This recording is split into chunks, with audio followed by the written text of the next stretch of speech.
wabarakatuh. Waalaikumsalam warahmatullahi wabarakatuh. Ya, untuk pertemuan kedua ini tentang penilaian status gizi itu seperti apa dan juga nanti beberapa faktor yang mempengaruhi. Saya share screen, ini aja deh.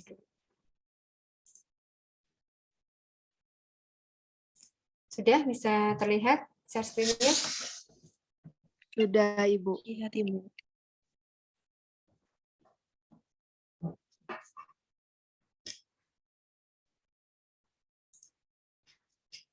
Sudah masuk ya? Ya, ini penilaian status gizi. Ada beberapa istilah-istilah yang nanti akan kita gunakan, akan kita dapatkan di dalam mata kuliah PSG ini. Yang pertama adalah gizi, nutrition. Jadi gunakan istilah gizi bukan nutrisi. Ya, karena kalau nutrisi itu bisa digunakan untuk selain manusia. Ya, jadi silakan kita menggunakan istilah gizi walaupun bahasa Inggrisnya nutrition. Ya, tapi kita sudah dibuat kesepakatan dari profesi bahwa kita menggunakan istilah gizi. Nih, suatu proses organisme menggunakan makanan yang dikonsumsi secara normal, mulai dari proses digesti, absorpsi, transportasi, penyimpanan, sampai dikeluarkan untuk bisa kita gunakan secara normal untuk fungsi tubuh, baik untuk pertumbuhan maupun perkembangan, dan juga menghasilkan energi. Ada yang tahu digesti itu artinya apa?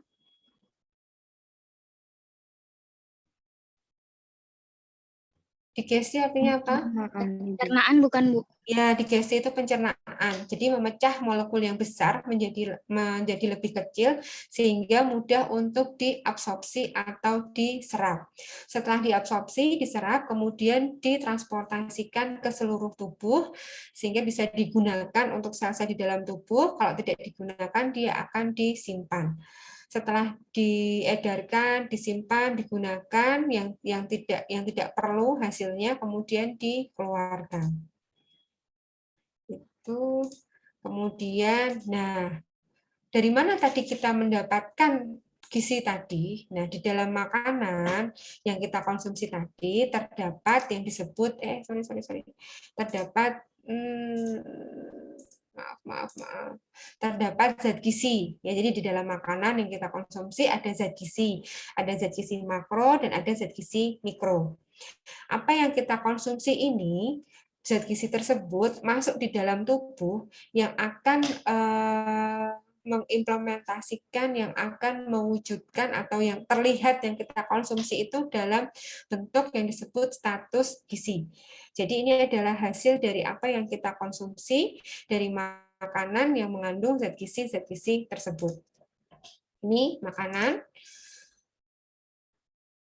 organik maupun anorganik yang masuk di dalam tubuh yang kita makan, yang fungsinya untuk pertumbuhan, memperbaiki jaringan yang rusak, memberikan energi, dan juga proses pengaturan tubuh yang lainnya. Makanan itu bisa dalam bentuk yang simpel atau yang kompleks, dan di dalamnya terdiri dari ada yang mengandung zat gizi secara penuh, ada yang komponennya tidak lengkap untuk kandungan gizinya. Zat gizi kalian sudah pelajari di ilmu gizi dasar, ya. Jadi ada zat gizi makro, mikro, energi, protein, lemak, karbohidrat, kemudian ada vitamin, mineral untuk zat gizi mikronya. Ini ya yang terdapat di dalam makanan tadi yang kita konsumsi, yang hasilnya akan bisa terwujud dengan status gizi. Ya, makanan yang dikonsumsi dia baik pada anak-anak, baik pada laki-laki, perempuan, dewasa, remaja, yaitu akan tercermin. Jadi apa yang dikonsumsi itu akan tercermin dalam bentuk status gizi. Nih, kondisi tubuh sebagai hasil akhir dari keseimbangan antara makanan yang di dalamnya ada zat gizi yang masuk ke dalam tubuh dan kebutuhan tubuh akan zat gizi tersebut. Sebentar.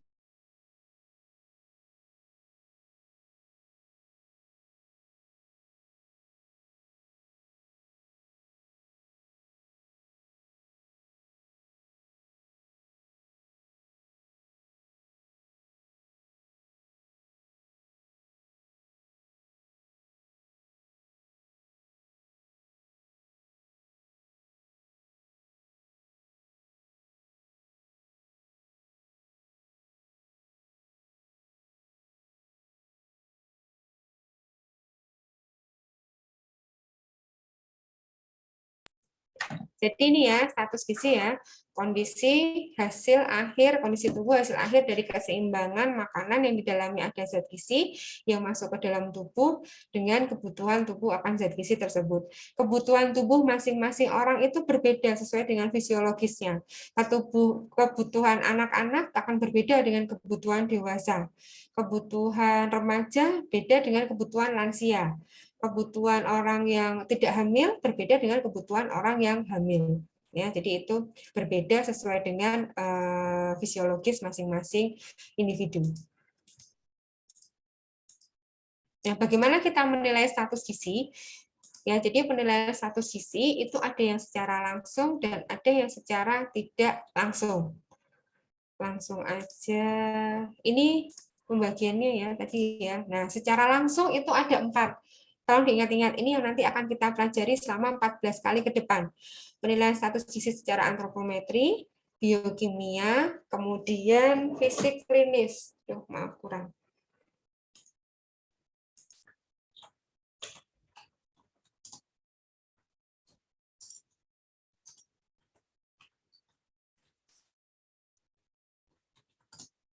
Fisik klinis, kemudian ada biofisik.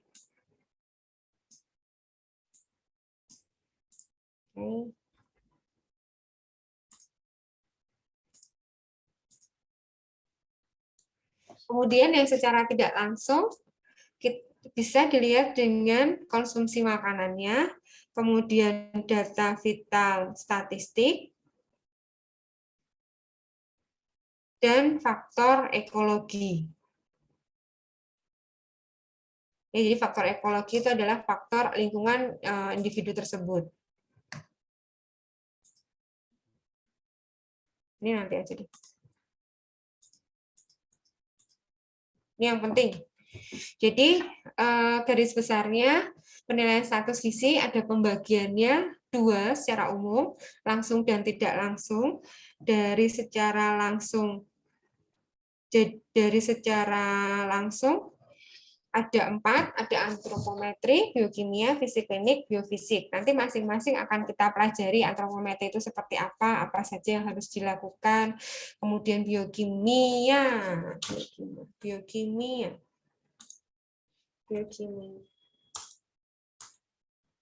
Ya, biokimia. Kemudian ada fisik klinis, kemudian ada biofisik. Secara tidak langsung, konsumsi makanan, data vital statistik, kemudian faktor ekologi. Konsumsi makanan itu nanti kita ada mata kuliah tersendiri, penilaian konsumsi makanan. Kemudian untuk data vital statistik, secara jelasnya ada mata kuliah sendiri juga epidemiologi, jadi angka kesakitan, kematian, kemudian menghitung odds ratio, dan sebagainya ada.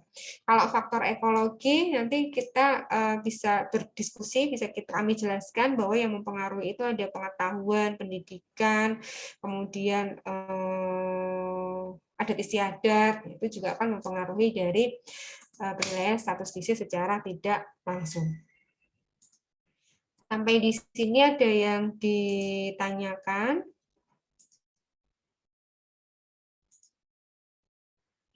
Itu ya garis besarnya PSG yang akan kita pelajari.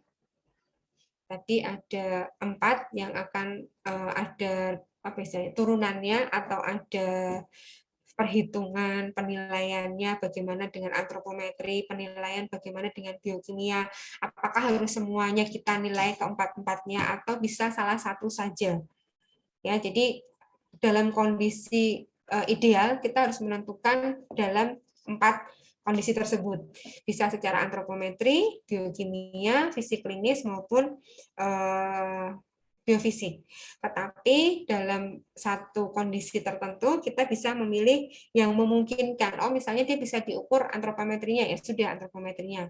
Karena di lapangan ya, dia tidak mungkin diambil darah dan sebagainya. Tapi kalau di rumah sakit datanya lengkap, data antropometri, data laboratorium, fisik klinis itu semua ada, sehingga bisa kita tentukan status gizinya berdasarkan masing-masing item tadi. Ini untuk materi yang kedua, sudah terlihat ya? Sudah, Ibu. Sudah, Ibu. Oke. Ya, Slim. Komentarnya ini ya yang pertama. Yang kedua, ya, six pack, oke. Yang ketiga.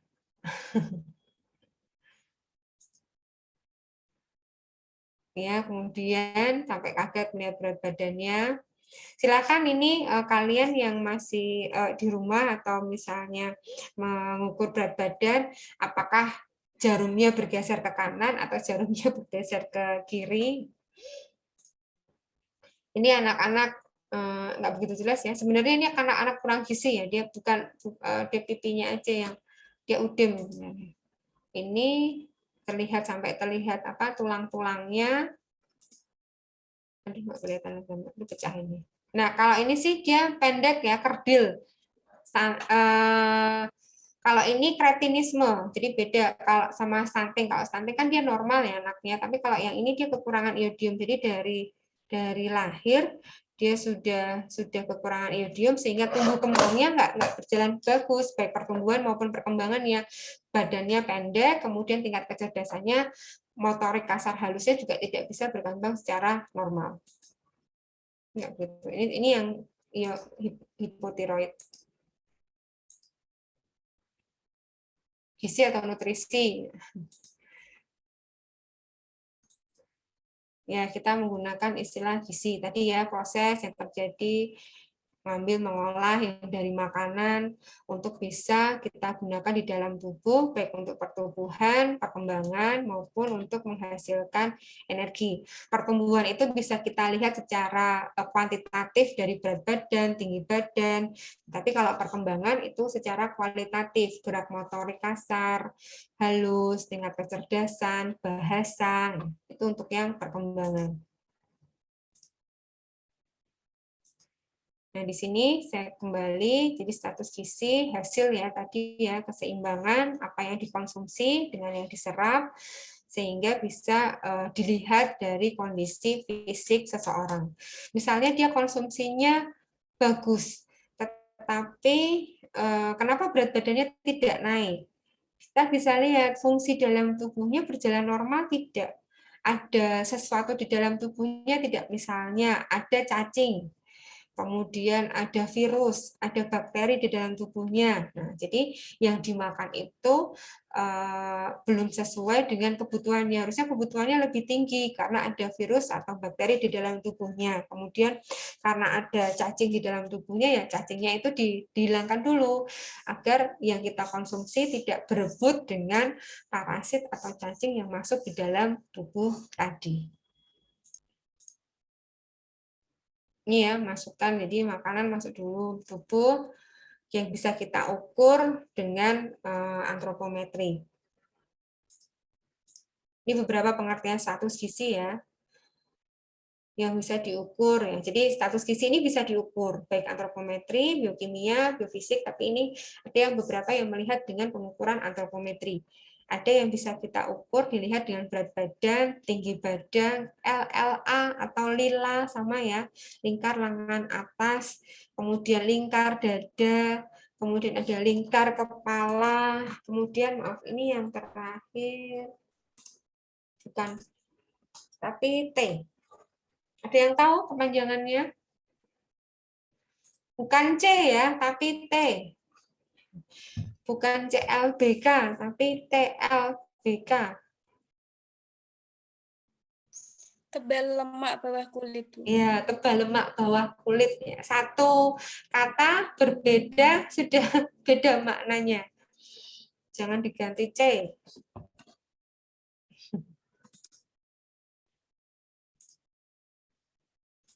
Ya, prinsip status gizi bisa ditentukan dengan dua hal.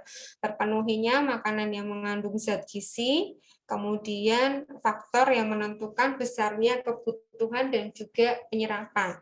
Jadi kalau ibu hamil, bayi, balita, kemudian orang yang sakit, itu membutuhkan kebutuhan yang lebih banyak daripada orang biasa, daripada orang yang tidak hamil, tidak menyusui. Nah, sehingga makanannya juga jumlahnya lebih banyak yang dikonsumsi dari biasanya. Anda sudah mengetahui atau pernah mendengar AKG, angka kecukupan gizi?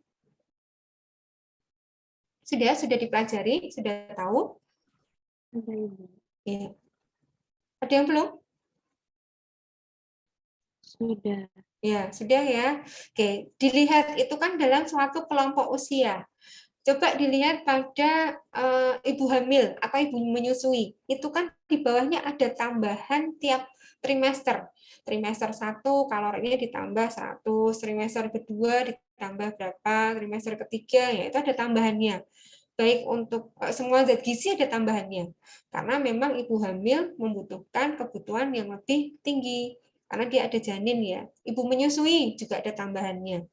Ya, jadi kalau kita ingin mengetahui seseorang itu konsumsi makanannya cukup atau tidak hanya dilihat dari yang dikonsumsi, tapi dibandingkan dengan kebutuhannya. Kebutuhannya seberapa? Oh, dia cukup. Oh, dia tidak cukup. Sehingga status gizinya tercermin. Cukup, normal, kurang, lebih. Tuh. Ini faktor yang mempengaruhi kebutuhan, usia. Ya, tadi saya sampaikan bayi balita kebutuhannya akan berbeda dengan lansia, dewasa. Kemudian pertumbuhan perkembangan. Masa pertumbuhan perkembangan juga kebutuhannya akan lebih banyak daripada yang bukan masa tumbuh kembang. Jenis kelamin, laki-laki dan perempuan kebutuhannya akan berbeda. Lebih banyak yang mana? Laki-laki dan perempuan? Laki-laki. Laki-laki. Ya, kebutuhannya kalau aktivitasnya dia berat ya banyak yang laki-laki. Tapi kalau perempuan, ibu hamil ya kebutuhannya akan lebih banyak yang ibu hamil dan menyusui. Ya, jadi disesuaikan kondisinya ya. Kemudian aktivitas atau kegiatan. Orang yang aktivitasnya lebih berat, misalnya olahragawan, kebutuhannya juga lebih banyak daripada yang tidak olahragawan. Kemudian mutu makanan dan pencernaan, itu juga ada istilah nilai biologis makanan itu lebih tinggi, lebih rendah, yaitu komposisinya. Kemudian suhu atau iklim, itu juga akan mempengaruhi kebutuhan. Suhu dingin, ya kita pinginnya mengkonsumsi makanan lebih banyak daripada kalau suhunya tidak dingin. Kalau suhu panas, kebutuhan cairannya kita menjadi lebih banyak. Ya, jadi itu faktor-faktor yang mempengaruhi kebutuhan. Kemudian karena sesuatu hal ya akan terjadi malnutrisi. Baik bisa secara patologis ya kekurangan atau kelebihan undernutrition. Ini kekurangan konsumsi pada periode tertentu, kemudian spesifik spesifik defisiensi zat gizi tertentu bisa Fe, bisa iodium atau vitamin A ya. Kemudian tidak keseimbangan atau kelebihan. Jadi malnutrisi itu belum tentu selalu kekurangan, tetapi bisa kelebihan. Ya namanya saja gizi salah ya, nggak seimbang. Jadi bisa kelebihan maupun kekurangan baik zat gizi tertentu maupun secara keseluruhan. Tadi spesifik ya, bisa spesifik, bisa secara keseluruhan. Kemudian metode pengukuran status gizi bisa berbagai macam ya, berbagai menggunakan metode sesuai dengan usianya. Ini tadi sudah saya sampaikan di slide yang pertama, di materi yang pertama. Metodenya langsung secara tidak langsung. Nah, ini juga berhubungan status gizi itu dengan host agent environment di mata kuliah apa ya? Ilmu kesehatan masyarakat. Jadi saya mengambil sedikit ya. Jadi host itu dia yang mempengaruhi kondisi tubuh manusia itu apa, kemudian agent sumber penyakitnya, kemudian environment. Jadi faktor lingkungan yang mempengaruhi kehidupan dan perkembangan penyakit itu sendiri. Ya, ini hanya beberapa contoh ya untuk yang di host agent. Ini saya review sedikit dari mata kuliah IKM untuk masalah gizi. Yang penting adalah kalau ini perlindungan khusus, faktor-faktor yang mempengaruhinya di sini. Sebentar.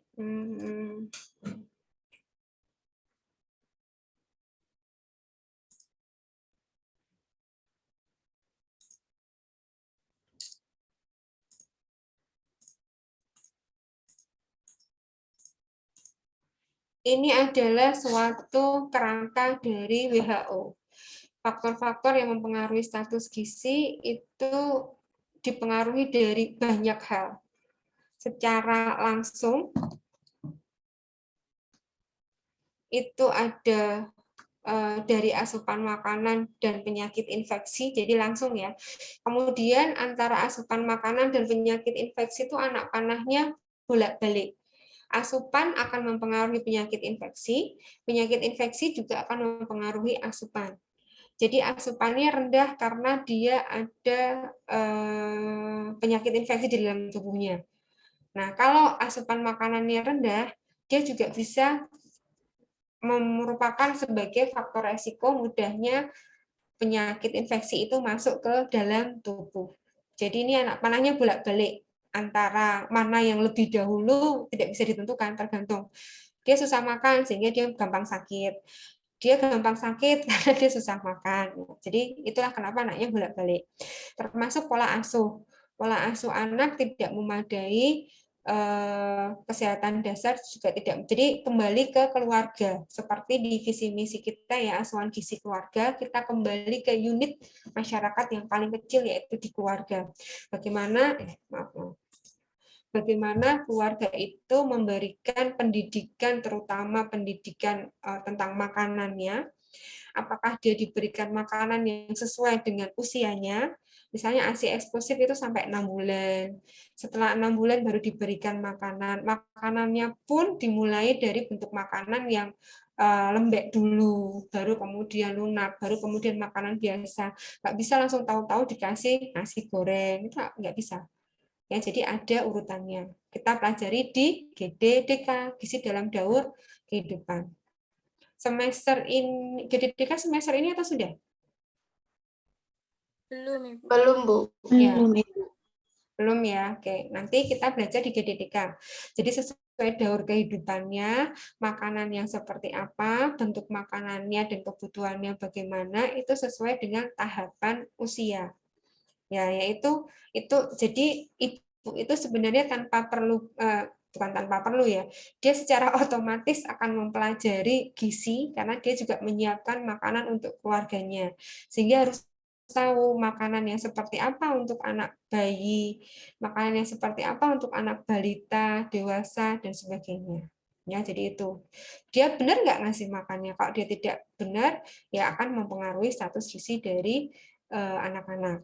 Kemudian ketidakcukupan ya persediaan makanan. Makanannya nggak dalam keluarga dia harus mengolah makanan, tapi makanannya nggak ada. Bagaimana dia mengolahnya? Nah, jadi itu.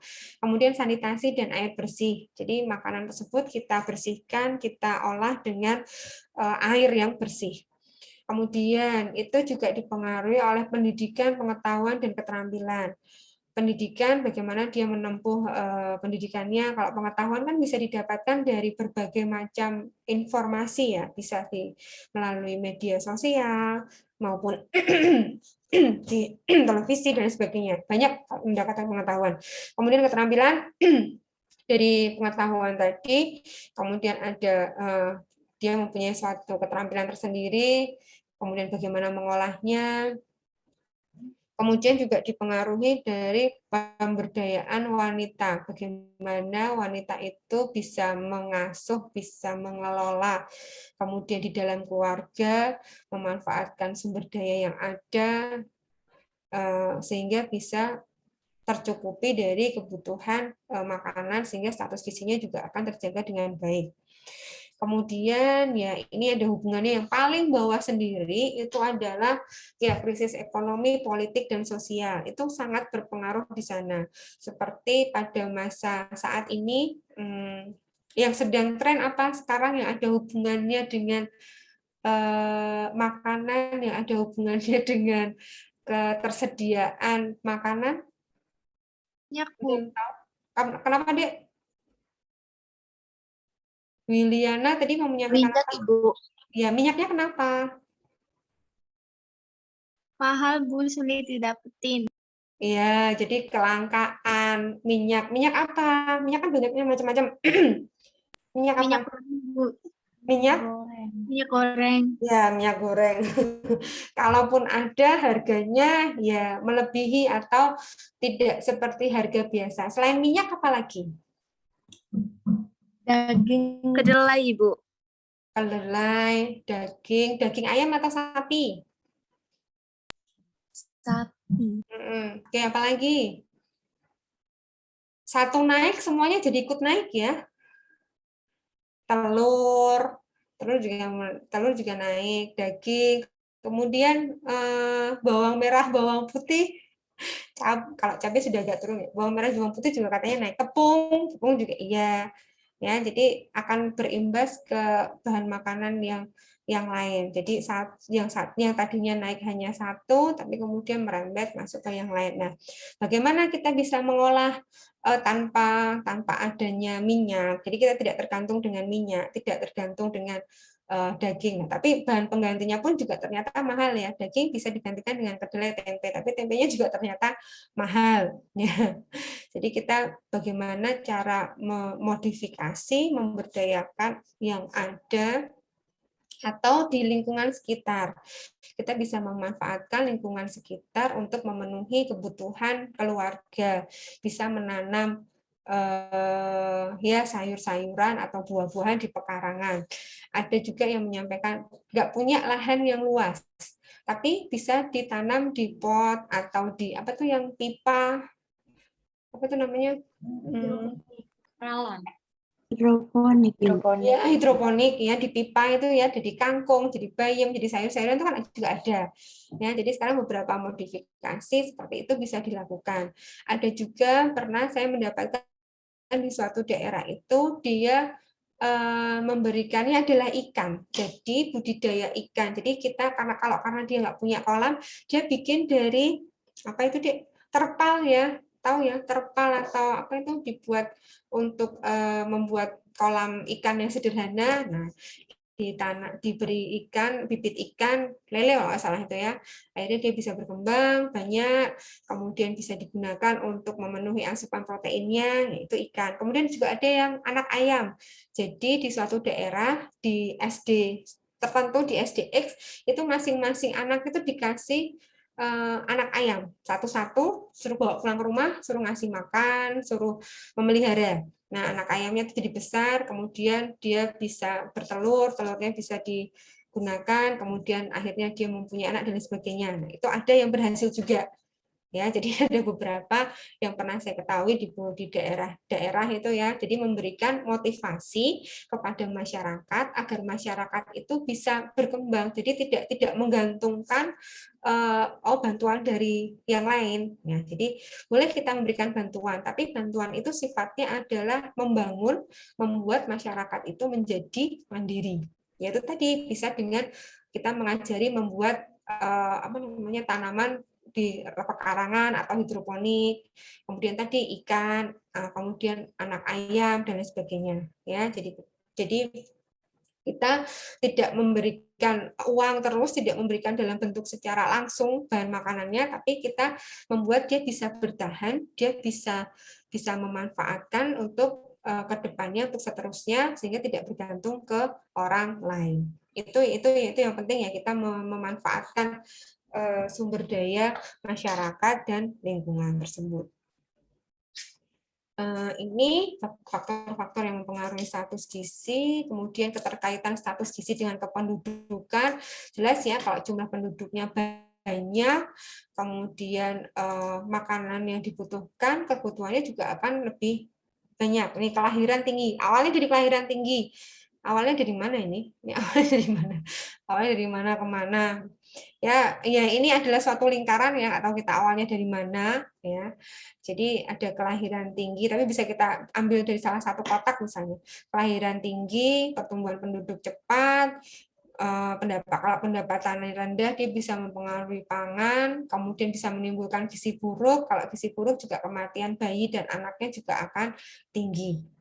Gizi buruk bisa menyebabkan peningkatan penyakit, kemudian pendidikan rendah juga menyebabkan terjadinya gizi buruk. Ya, jadi ini keterkaitan status gizi dengan kependudukan yang bisa mengakibatkan gizi buruk. Kalau sekarang yang tren bukan gizi buruk, tapi apa?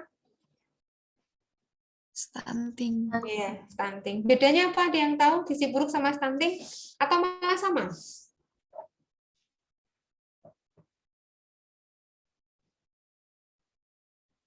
Ada yang tahu bedanya gizi buruk sama stunting atau malah taunya sama? Kayaknya kalau stunting itu salah satu contoh dari gizi buruk, Bu. Soalnya kalau gizi buruk belum tentu stunting. Oke. Jadi stunting sama gizi buruk itu berbeda ya, indikatornya pun berbeda. Stunting bukan merupakan gizi buruk sendiri-sendiri. Kalau gizi buruk kita melihatnya dari perbandingan berat badan dengan usianya. Jadi kalau berat badannya kurang, usianya tidak sesuai, ya itu akan bisa menyebabkan gizi buruk. Tapi kalau stunting, kita melihat dari tinggi badan. Stunting kan pendek. Tetapi memang kalau dia konsumsinya nggak bagus, berat badannya nggak tercukupi, gizi buruk dalam jangka waktu yang lama bisa menyebabkan terjadinya stunting. Jadi stunting itu prosesnya sebenarnya panjang. Tidak 1 hari, 2 hari, 3 hari, tidak. Stunting itu prosesnya adalah panjang, lama. Ya, jadi dia berawal dari gizi buruk, dia berat badannya kurang dari usia secara terus-menerus. Nah, itu kemudian akan bisa mengakibatkan pertumbuhan tinggi badannya tidak maksimal, sehingga mengakibatkan terjadinya stunting. Kenapa dia bisa gizi buruk? Pola makannya nggak sesuai tadi. Misalnya dia belum usia 6 bulan sudah dikasih nasi. Kemudian usia bayi dia tidak mendapatkan makanan sesuai dengan kebutuhannya, terlalu banyak mengkonsumsi makanan cemilan ya, snack-snack yang ringan, jadi tidak mendapatkan makanan yang padat karena memang untuk usia anak sekitar 1, 2, 3 tahun ya, 1, 2, 3 itu memang mengalami ada beberapa yang mengalami kesulitan makan, jadi nggak mau makan, yang dibuang, yang dilepeh dan sebagainya. Mungkin Anda sering melihat atau ada kasus tetangga, saudara dan lain sebagainya ya. Kemudian akhirnya ibunya yang penting dia mau makan lah, dia mau makan apa. Akhirnya yang anak mau makan kan yang ada rasanya. Yang rasanya itu tajam. Ya kalau snack-snack itu rasanya tajam ya, rasa asin maupun manisnya kan lebih tajam daripada dia mengkonsumsi sayur atau buah. Kita aja membandingkan sayur dan buah kan rasanya manisnya tidak begitu atau berbeda dengan minuman-minuman yang memang dia gulanya tinggi. Ya, jadi itu. Ya, jadi memang pendidikan gizi di keluarga, pengaturan makan itu sangat penting sehingga anak tidak terbiasa mengkonsumsi makanan yang belum sesuai atau tidak pas untuk usianya. Sehingga mengakibatkan ya tadi berat badannya tidak seimbang dengan usianya. Dalam jangka waktu yang lama nanti bisa mengakibatkan terjadinya stunting atau pendek. Gitu ya cerita panjangnya kenapa seorang itu bisa mengalami stunting. Jadi ada yang pernah mendengar istilah 1000 HPK? Pernah, Ibu. Nah, ada yang tahu kepanjangannya atau tahu maksudnya itu apa 1000 HPK? Jadi kekurangan Hari pertama kelahiran. 1000 hari pertama kehidupan sebenarnya. Kelahiran.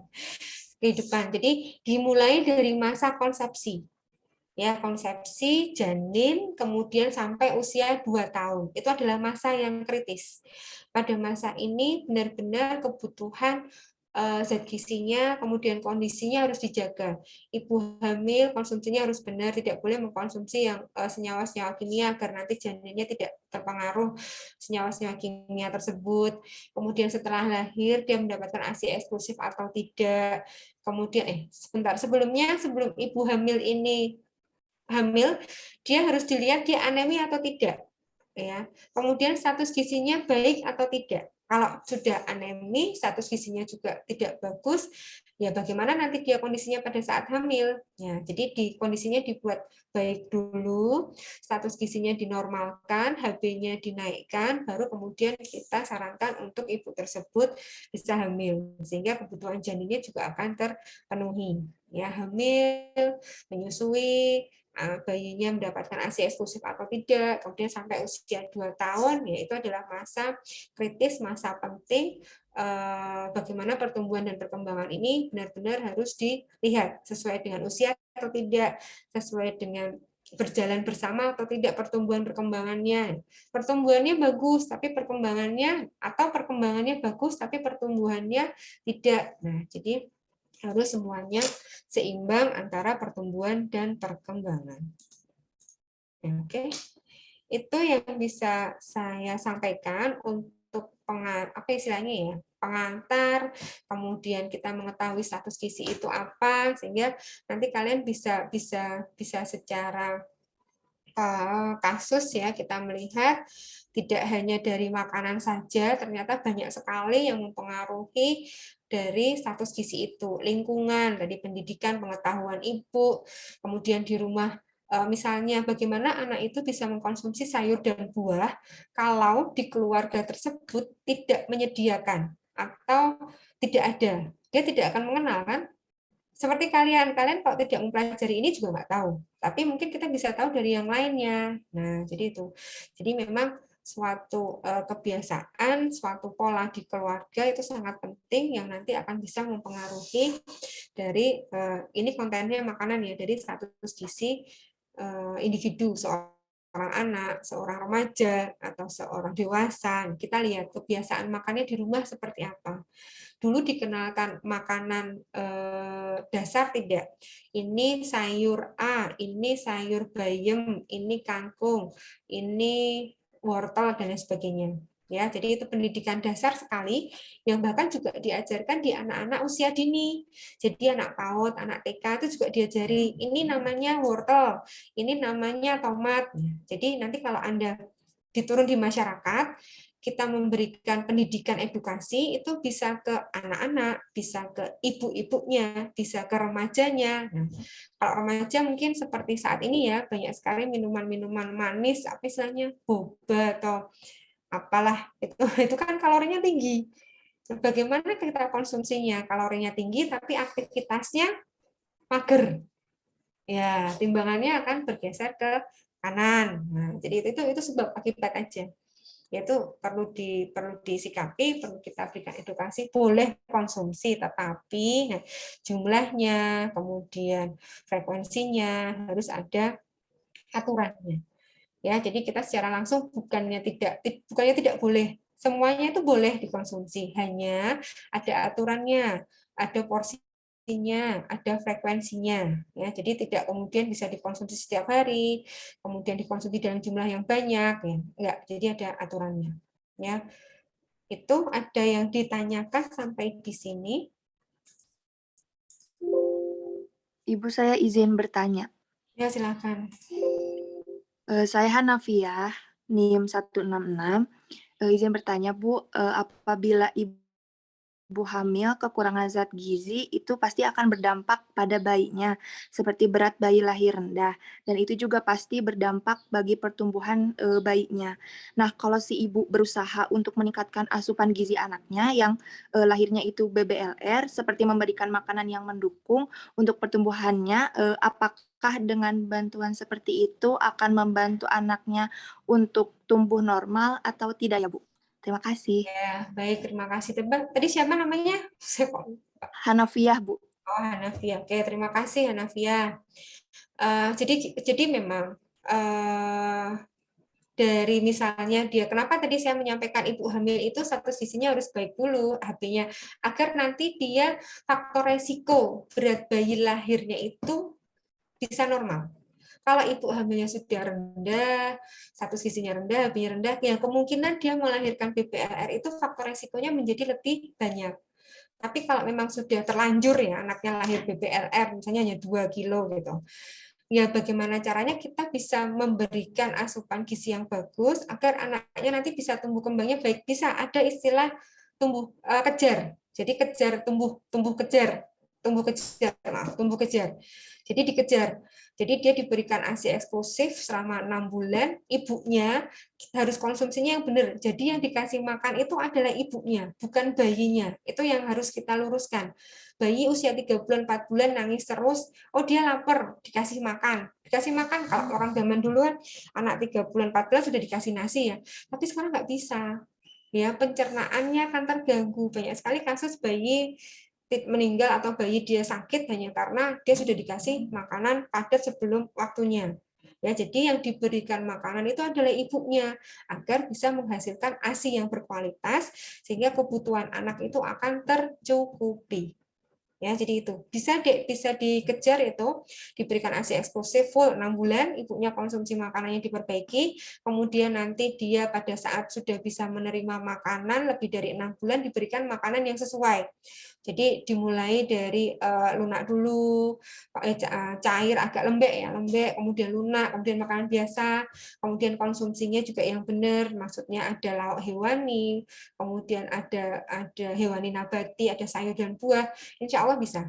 Jadi beberapa pengalaman juga dia lahirnya BBLR, tetapi setelah besar ya dia bisa normal sama seperti temannya yang lain. Tapi dengan itu tadi penanganan yang memang harus ekstra, kemudian harus bagus, harus benar sehingga nanti bisa terkejar. Tapi kalau dia ya hanya apa adanya, kemudian ya berjalan begitu saja tidak mendapatkan treatment khusus ya akan jatuh. Jadi faktor resikonya menjadi lebih besar karena dia sudah BPLR.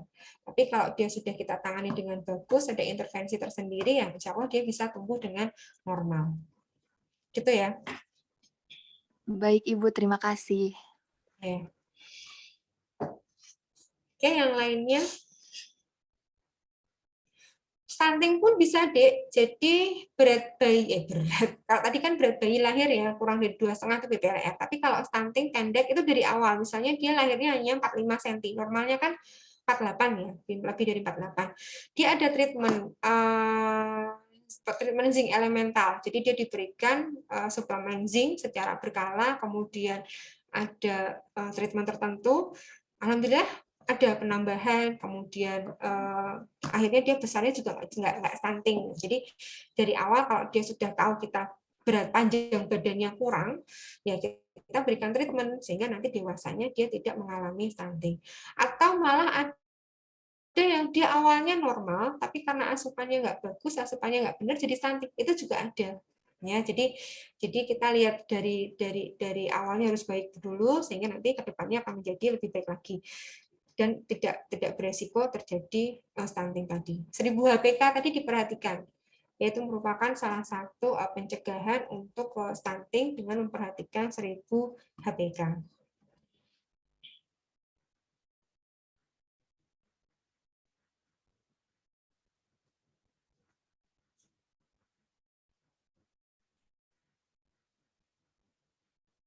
Oke, yang ditanyakan.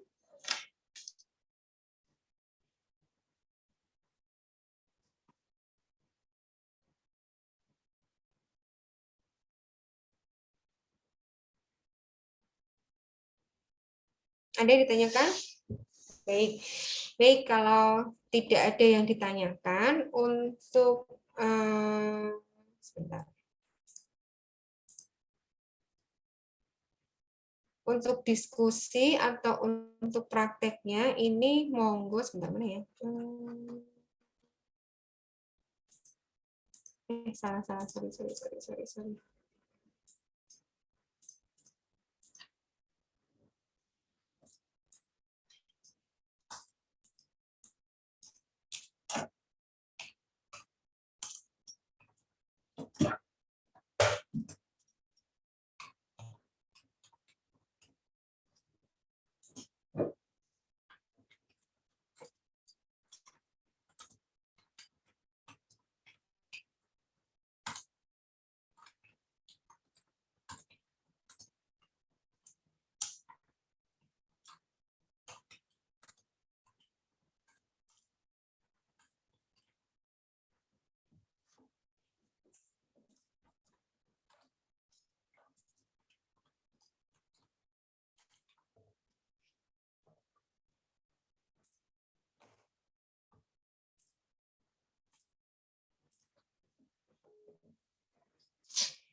Sudah tampak? Sudah, Ibu. Nih saya. Sudah. Oke, saya sebelum. Jadi untuk diskusi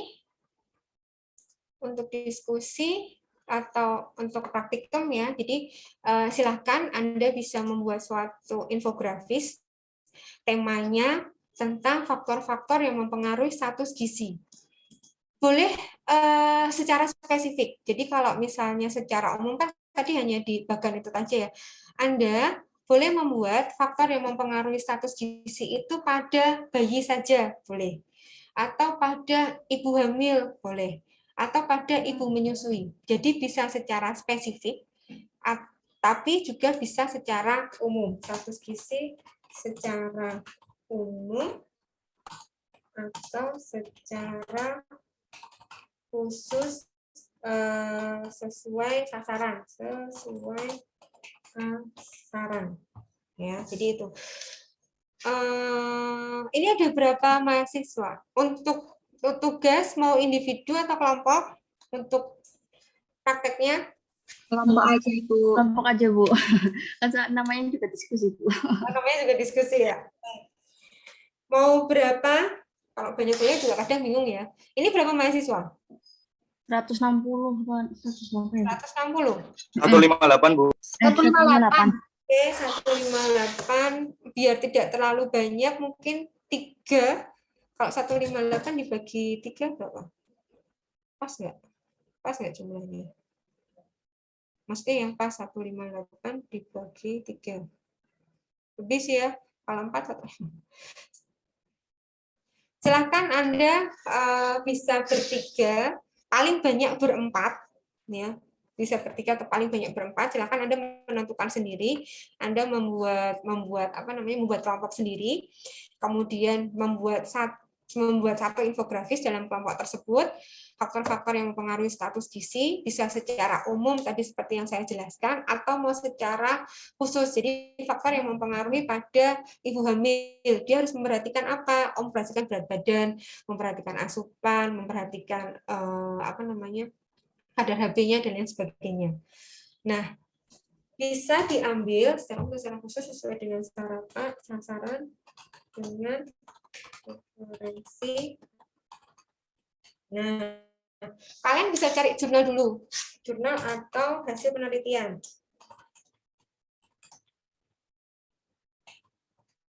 Nah, bisa cari hasil penelitian, misalnya hasil penelitian A, faktor yang mempengaruhi status gizi ada pengetahuan, pendidikan, asupan misalnya. Nah, bisa dirangkum dari situ. Jadi, membuat infografis itu ada dasarnya. Nanti di bawah dituliskan nama yang membuat siapa, kemudian referensinya diambil dari mana. Ya, jadi ada referensi di dalam infografis tersebut. Jadi kita menyampaikan membuat infografis berdasarkan suatu penelitian atau atau referensi dari buku, dari teks atau textbook atau sebagainya.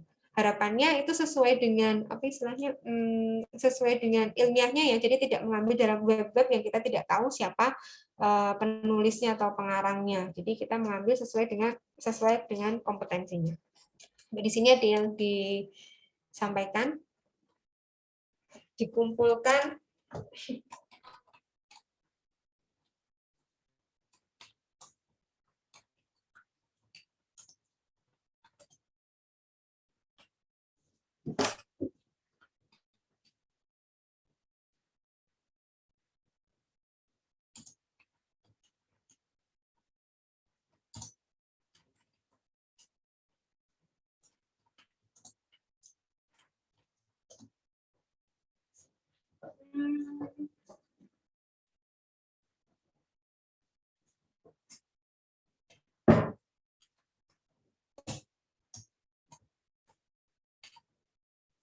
Nanti saya buatkan rumahnya di Ifikes untuk bisa media pengumpulannya.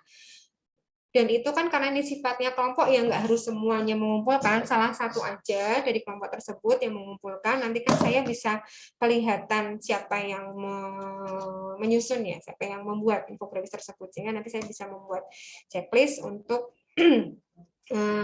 presensinya. Sampai di sini ada yang ditanyakan? Izin bertanya, Bu, ini berarti kelas A sendiri, kelas B sendiri, Bu? Monggo silahkan. Nggak harus A sendiri, nggak silahkan mau gabung A dan B silahkan. Ada yang membuat kelompok sendiri. Yang jelas nanti di infografisnya dituliskan namanya siapa, NIM-nya berapa, Oke. sehingga nanti saya nyarinya gampang. Oke, Bu, terima kasih, Bu. Ya. Oke, ada lagi? Bu, izin bertanya. Ya.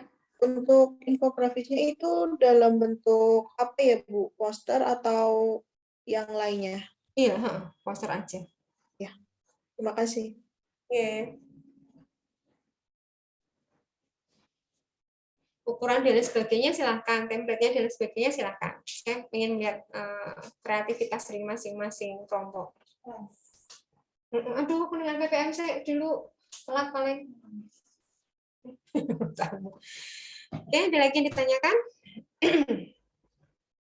Baik, kalau tidak ada yang ditanyakan atau nanti apabila ada yang kurang jelas bisa diskusi menghubungi kami untuk tugas hari ini.